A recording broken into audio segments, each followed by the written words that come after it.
My name is Cindy Burleson, and I am coming to you from Hattiesburg, Mississippi. The biggest city that we're closest to is the city of New Orleans in Louisiana.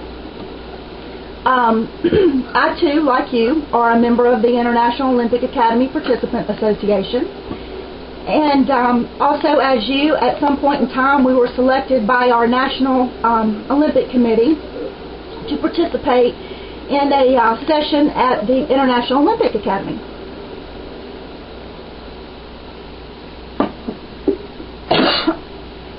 And this is a meeting that occurs every 2 years when everyone excuse me, reconvenes. The purpose of this presentation is to talk about strengthening the Olympic Truce through the United Nations Security Council.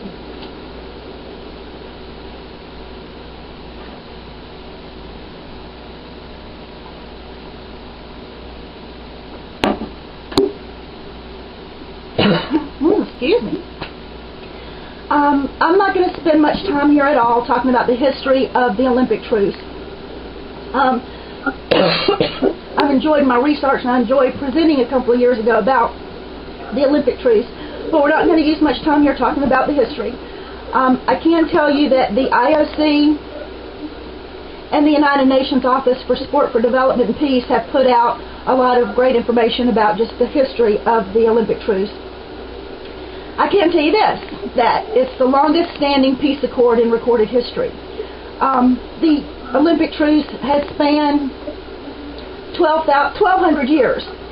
Let me repeat that, 1,200 years. The Olympic Truce is the longest standing peace accord in recorded history. So when we talk about ushering in the next 1,000-year peace accord, this is nothing new. This has been done before. This is not anything new. This is tried and tested. The big question before us is, what is the 16 days? We ask ourselves, and everyone wonders, if we are capable of 16 days of peace, why not longer periods of peace? Why not maybe, just maybe, we are able to sustain a lengthy period of peace, like, say, 1,000 years. Before we talk about peace and peace accord and all that, we need to look at the opposite of peace, and that's war. So to talk about peace, we need to talk about war. We need to talk about war and peace.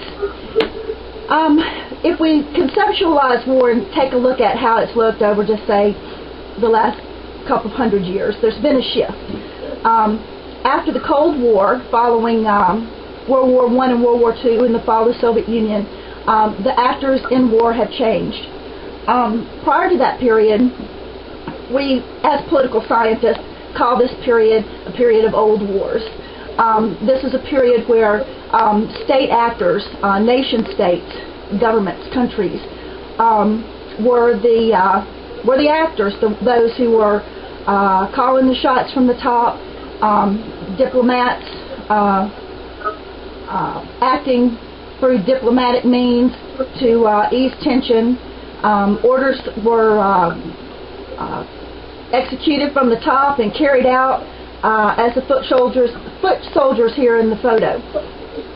However, since the Cold War period, there's been a shift to what political scientists call new wars. This is a shift from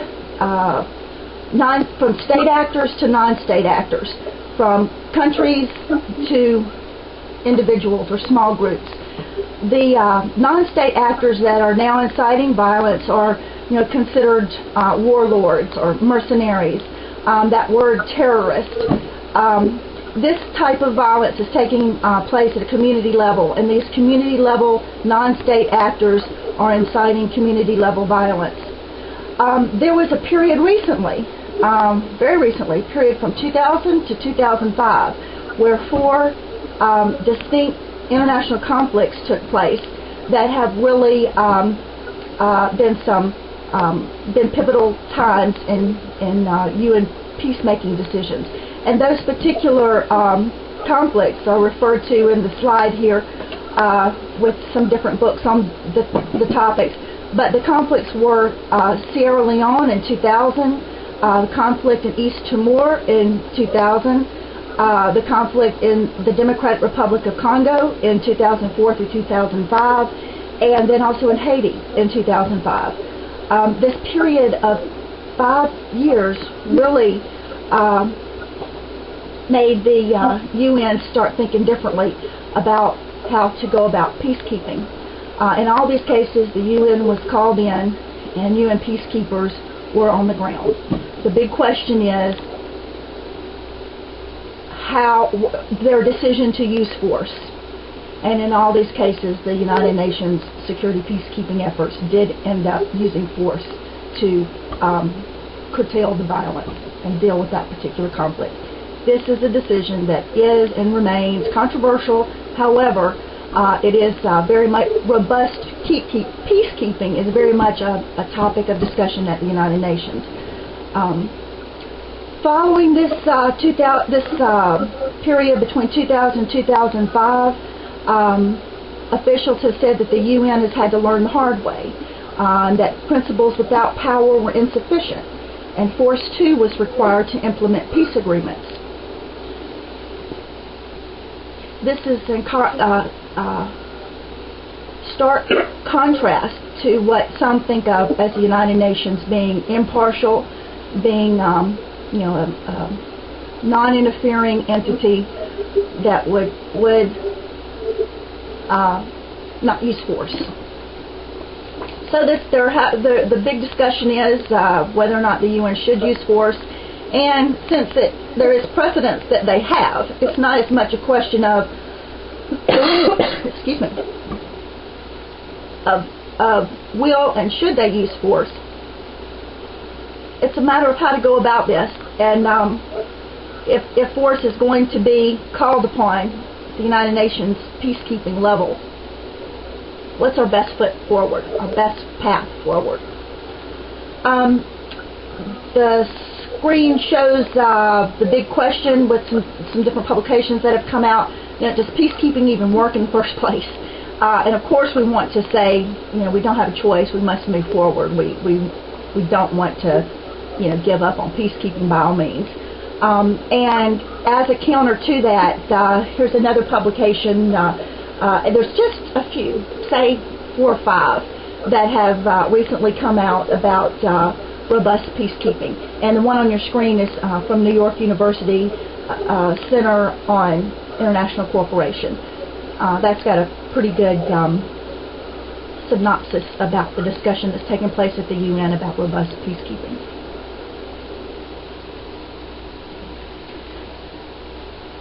So what's at stake here is the future of UN peace operations. The question is, how can the Olympic Truce make tough decisions easier and in the process ease conflict, actually incite peace, and in doing so, how long a period would the Olympic Truce be capable of inciting peace? 1,000 years, perhaps.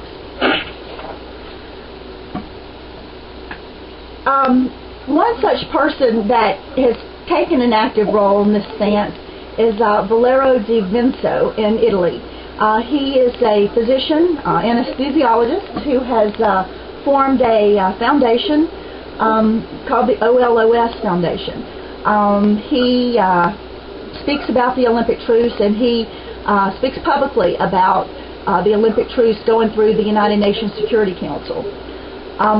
I'm so glad that you have the PowerPoint showing in the room there, because I'm sure, I trust that you're able to read the website, but just in the event you're unable to read the OLS Foundation website, that website is www.tregua.org. Again, that's tregua.org. And it was something that, this is a website organization effort.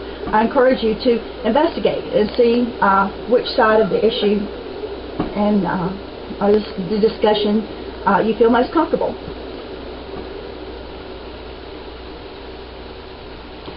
Since the early 1990s, the United Nations General Assembly has adopted the Olympic Truce resolution every 2 years.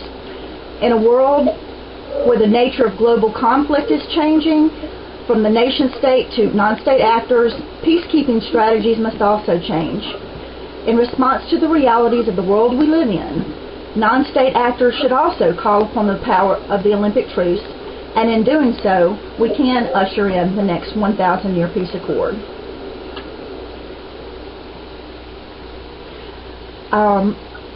A lot is happening in the year 2012. There's a new publication coming out called The Olympic Movement and the Sport of Peacekeeping, where you could read more about this topic and also other topics, other papers supporting sport and peacekeeping. A colleague in Australia's La Trobe University, Ramon Spy, and I edited a collection of papers for the Sport and Society special issue on the Olympic movement and peacemaking, which subsequently will be published as an edited volume in the Rutledge Sport and Global Society collection. The special issue is part of the 2012 Rutledge Olympic Project, and the title of the publication that you'll want to look for is The Olympic Movement and the Sport of Peacekeeping. And there were, of course, contributors from around the world, academics that contributed to this publication, of whom is Ian Britton being one of those in the room with you today. Also Jim Perry at Leeds University in England, Irina Martinkov at Charles University in Prague, among others. Tess Kay, who comes from the Sport for Development and Peace side. So I urge you to look for that publication. And on that note, move to questions and answers.